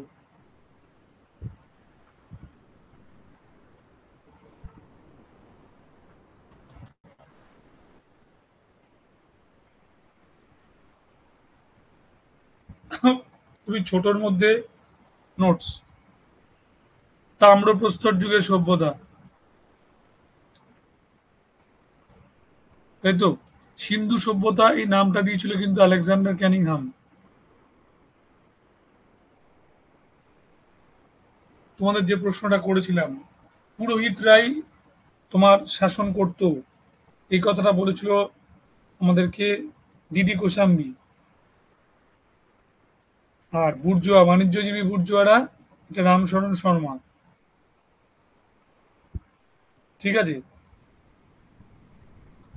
সিন্ধু সভ্যতায় মানুষ, আমরা দেখেছিলাম যে পুজো করছে আমাদের গাছকে, পিপল ট্রির পুজো করছে। তাহলে তোমার কি মনে হয় যে এই পিপল ট্রি পুজো করার মাধ্যমে সিন্ধু সভ্যতার মানুষরা প্রকৃতির পুজো করছে? সিন্ধু সভ্যতায় মানুষেরা পিপল ট্রির পুজো করত। তাহলে কি মনে হয় যে পিপল ট্রি পুজো করবার মধ্যে দিয়ে তোমার, কি বলবো, সিন্ধুবাসীরা তোমার প্রকৃতির পুজো করছে? অসত্য তো একটা গাছ, গাছ তো প্রকৃতিরই একটা দান। দেখি কে বলতে পারে ঠিক করে। এগুলো হচ্ছে স্কুল সার্ভিসের প্রশ্ন, এগুলো বিসিএস এর প্রশ্ন না।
বলতে পারো?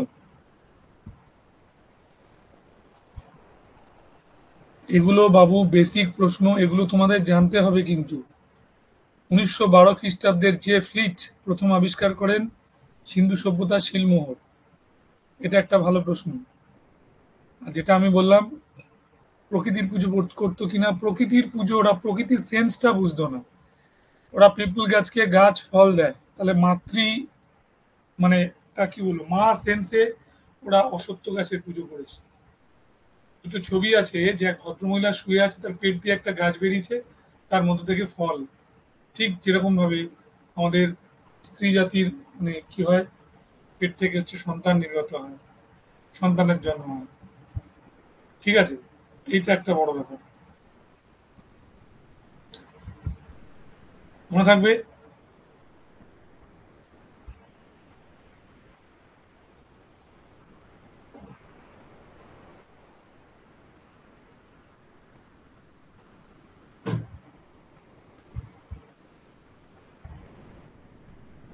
নেক্সট, তারপরে আমি আরো একটা জায়গা বলি,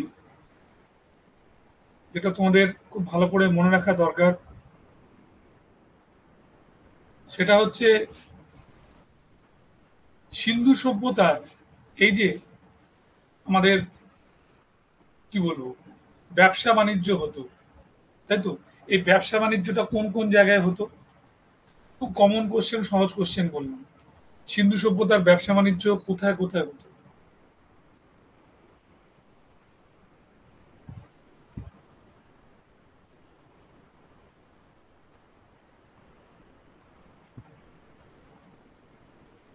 বেশ, আরো একটা প্রশ্ন হচ্ছে সিন্ধু সভ্যতার মানুষের প্রধান জীবিকা কি ছিল? সিন্ধু সভ্যতার মানুষের প্রধান জীবিকা কি ছিল?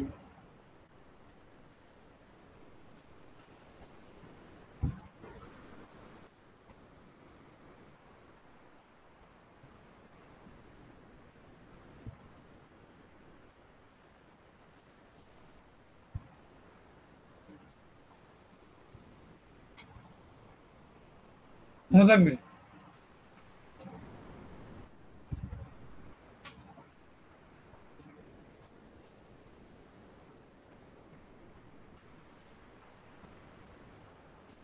বলতে পারো?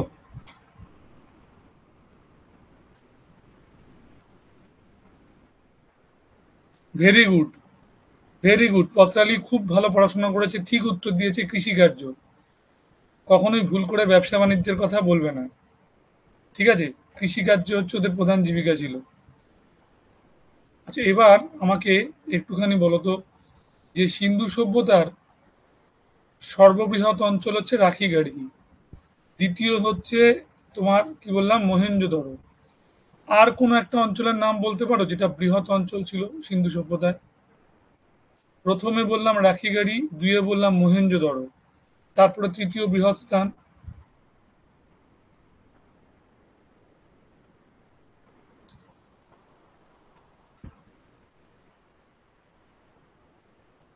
বলতে পারো?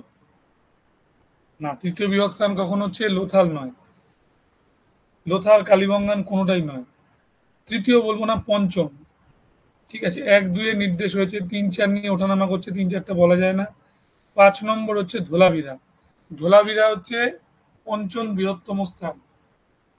আচ্ছা, সিন্ধু সভ্যতার কোন অংশে, কোন অঞ্চল প্রমাণিত হয়েছে যে ওই অঞ্চলটা ধ্বংস হয়েছিল তোমার ভূমিকম্পের ফলে?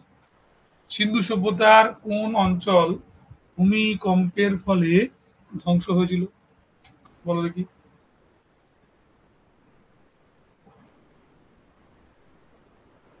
ভূমিকম্পের ফলে ধ্বংস হয়েছিল কোন অঞ্চল?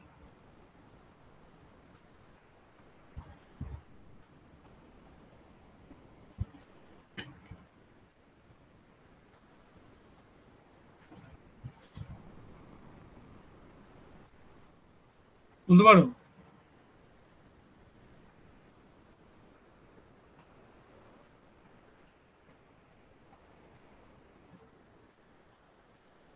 ভূমিকম্পের ফলে ধ্বংস হয়েছিল পত্রালি বললো মহেঞ্জোদড়ো। পত্রালি, তুমি এটা কোন বই থেকে পেয়েছো একটু নাম বলো? কোন বই এই সোর্সটা তোমাকে দিচ্ছি আমার একটু জানো, আমি লিখে রাখি বইটার নাম, ওটা দেখবো, অবশ্যই খুলে দেখবো পাতাগুলো।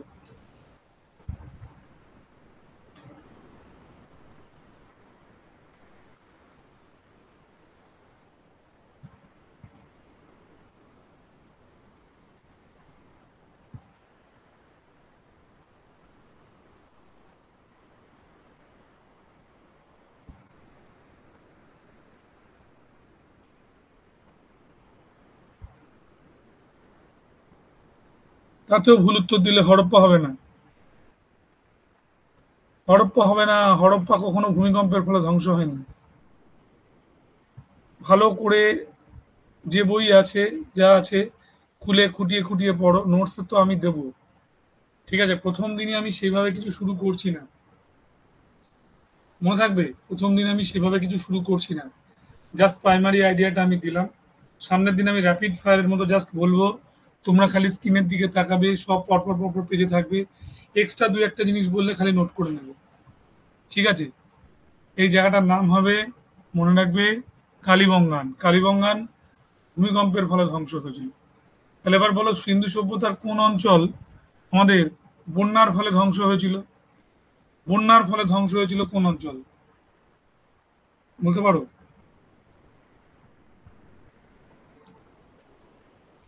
বন্যার ফলে ধ্বংস হয়েছিল কোন অঞ্চল?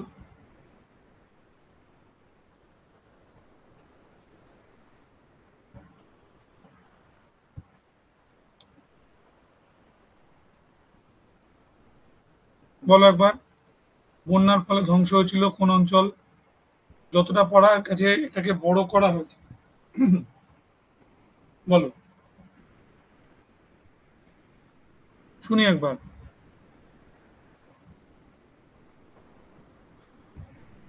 এখানে লক্ষ্য করে দেখো, এই যে সামাজিক জীবন, খুব কি বেশি কথা বলা হয়েছে?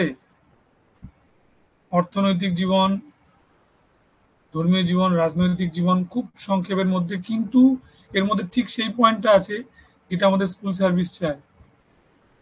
দেখতে পাচ্ছ?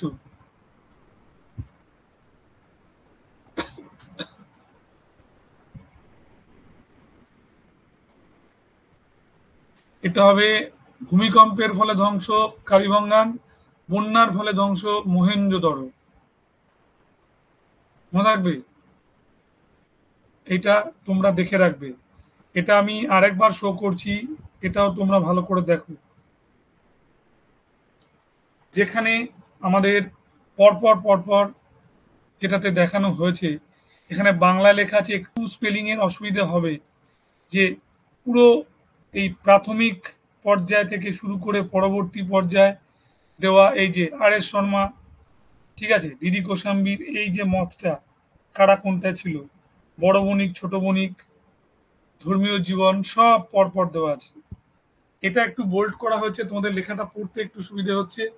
দেখো এখানে এই যে ষাঁড়ের পুজো হতো, পাখিদের মধ্যে ঘুঘু আর পায়রার পুজো হতো, বিশ্বের মধ্যে প্রথম মূর্তি পুজোর প্রচলন করে, দিস পয়েন্ট, এই পয়েন্টটা দেখো, এইটা হচ্ছে স্কুল সার্ভিসের কোশ্চেন, তাই না? সারা বিশ্ববাসীর কাছে সর্বপ্রথম আমাদের এই টোটেম, মানে যাকে বলে এই মূর্তি পুজো, মূর্তি পুজোর প্রচলনটা কিন্তু সিন্ধু সভ্যতার লোকেরাই করেছিল। এই সময় নিশ্চয়ই যেন ছাপ চিহ্নিত মুদ্রা আবিষ্কার হয়নি, তাই তো? এবার যেটা ছিল ওদের কাছে, সেটা হচ্ছে আমাদের ওই বার্টার সিস্টেমটাই মেন ছিল। প্রথম জীবিকা কৃষিকার্য, দ্বিতীয় জীবিকা পশুপালন। ঠিক, এই যে কৃষিকার্য উত্তরটা তুমি পারলে, এগুলো হচ্ছে দেখো প্রাইমারি স্টেজের, মানে স্কুল সার্ভিসের, যা তুমি জানতে চাইছো। এই যে মেলুহা, মেলুহা কারা এবং কোথায় বাণিজ্য করতে গিয়ে ওরা কোন অঞ্চলে যেত? এই যে উর, ডিলমুন, মাকান, এই তিনটি অঞ্চলের মধ্যে দিয়ে ওরা আসতো বলে এই সুমেরিয়ানরা বা মেসোপটামিয়ানরা ওদের এক কথায় বলতো কি, মেসোপটামিয়ানরা ওদের মেলুহা বলে ডাকতো।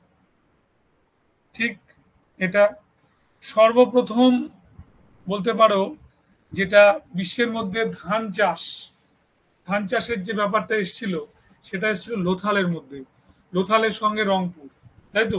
এগুলো ঠিক বিসিএস টাইপের কোশ্চেন, এই রংপুর আর তোমার লোথাল বললাম, স্কুল সার্ভিসের কোশ্চেন ওরকম ভাবে হবে না। স্কুল সার্ভিসের প্রশ্ন হবে এইভাবে যে সিন্ধু সভ্যতায় নিম্নলিখিত কোন চাষগুলো অনুপস্থিত ছিল? ঠিক আছে? একটা হচ্ছে তামাক চাষ, আরেকটা হচ্ছে আখ, যেটা আম হয়ে গেছে এখানে দেখো প্রিন্টিং মিস্টেকে। এটা আখ, আখ হবে। বেশ। এখনো পর্যন্ত খুব সড়গড় নই এই বাংলা টাইপিং এ। তবে আমি যখন মেটেরিয়ালটা একদম ঠিকঠাক করে যখন দেব, সাজিয়ে দেব, সবটাই ঠিক থাকবে। ঠিক আছে? বেশ। এই যে ১৬ গুণিতক, তাই তো? ওরা যে মাপগুলো নিত, এটা একটা ইম্পর্টেন্ট প্রশ্ন। সামাজিক জীবনে, ঠিক আছে? আর আমাদের এই অর্থনৈতিক জীবনের অনেকগুলো ব্যাপার আছে। যেমন ওই যে ব্রোঞ্জের তৈরি ২ টি নিত্যরত নারী, এখানে ওদের মধ্যে যে একটা অ্যামিউজমেন্ট ছিল, সেটা কিন্তু একদম পরিষ্কারভাবে এখানে আমরা বুঝতে পারি। এবার দেখো যে শিলমোহরগুলো ব্যবহার করা হতো, সেই শিলমোহরে যে সারের চিহ্ন পাওয়া গেছে, ঠিক আছে? সারের চিহ্ন পাওয়া গেছে এবং একই সঙ্গে পাওয়া গেছে ইউনিকর্ন। এবার একটা দারুণ প্রশ্ন করে, সবচেয়ে বেশি কোন ছবিটা? সেটা হচ্ছে ইউনিকর্নের ছবি সবচেয়ে বেশি পাওয়া গেছে। তো ষড়যন্ত্র হয়ে গেছে, এটাকে ডিলিট করে দিতে হবে।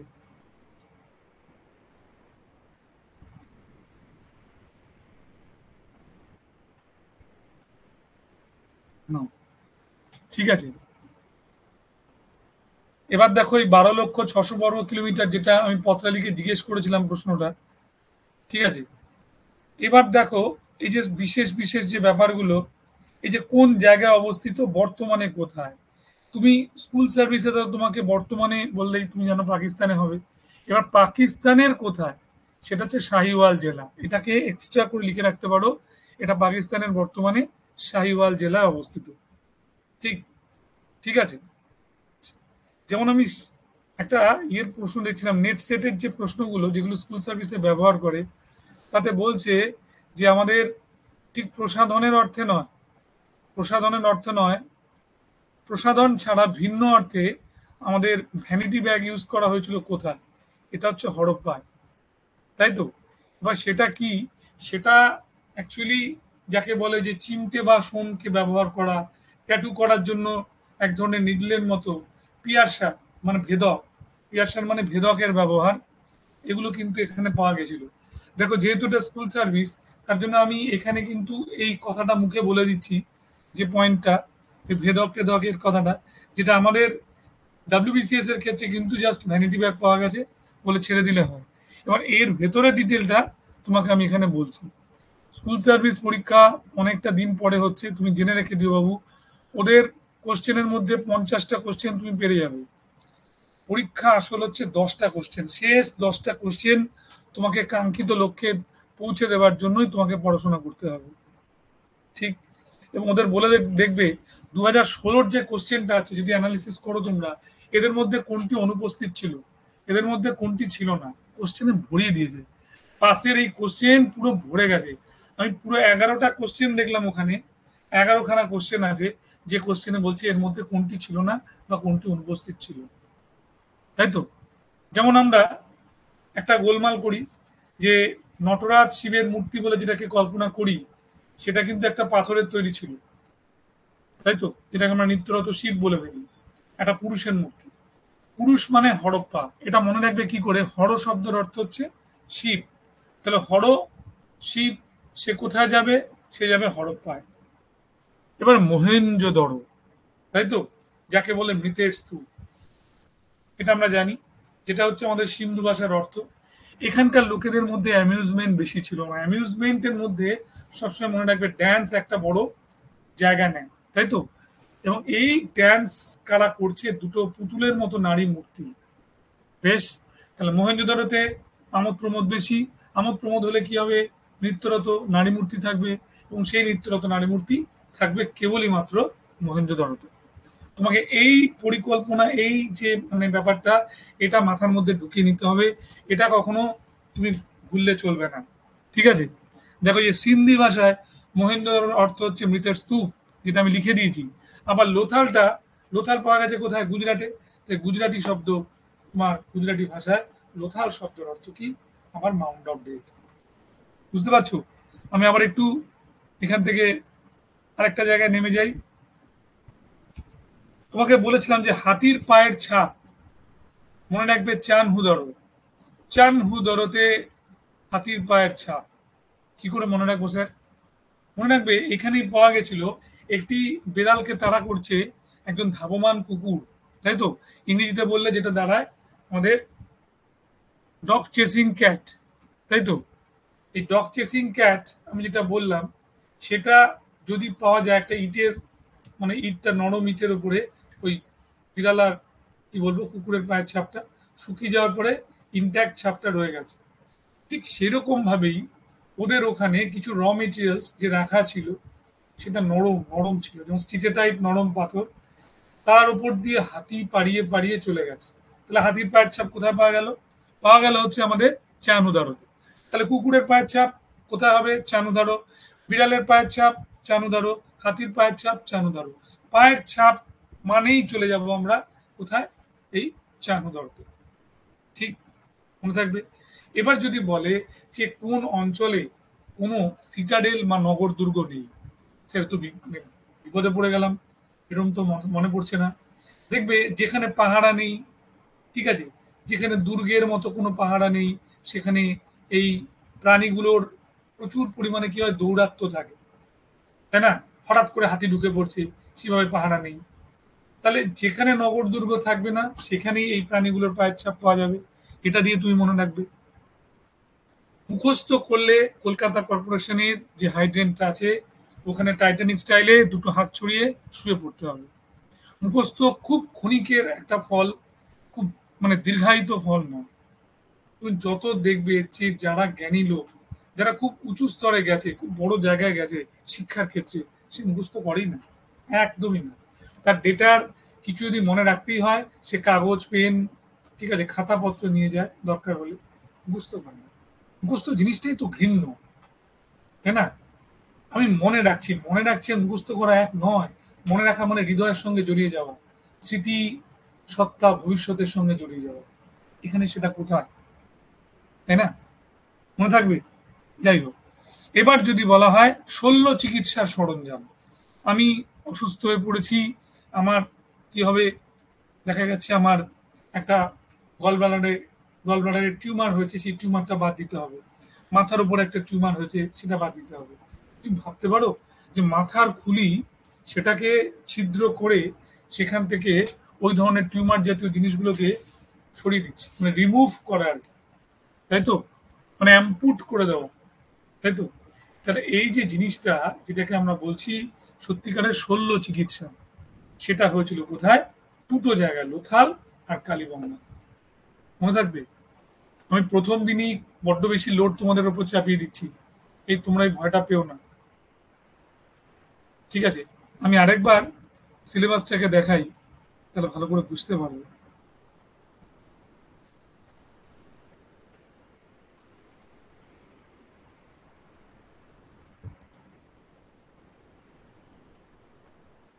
হলো? বোঝা গেল?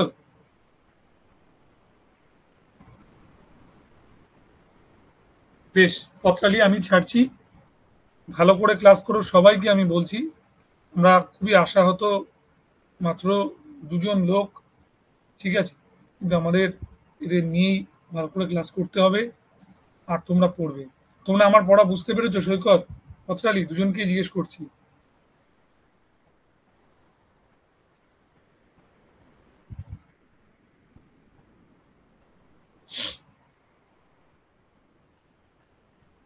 ঠিক আছে, কোনো অসুবিধা হলে জিজ্ঞেস করবে।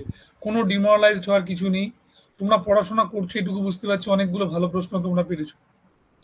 নেক্সট দিন দেখা হবে, আবার আসতে পারবো, ঠিক আছে? তোমার বন্ধুদের সবাইকে বলো যে এখানে খুব স্ট্যান্ডার্ড ক্লাস হবে, বাংলায় নোট দেওয়া হবে স্কুল সার্ভিসে। এখানে শুধুমাত্র ওই এমসিকিউ কোশ্চেন করে ছেড়ে দেওয়া হবে না, কনসেপ্টটাকে ক্লিয়ার করা হবে। কনসেপ্ট ক্লিয়ার করার পরে আমরা এমসিকিউতে যাব। হ্যাঁ, পিডিএফ আকারে পেয়ে যাবে, কোনো চিন্তা নেই। একটু বানান টানান গুলো একটু সংশোধন করতে হবে, একটু সময় লাগবে। 2 সপ্তাহ টাইম দাও, আমি নোটস ছেড়ে দেবো, তোমাদের দিয়ে দেবো। ঠিক আছে, ছাড়লাম।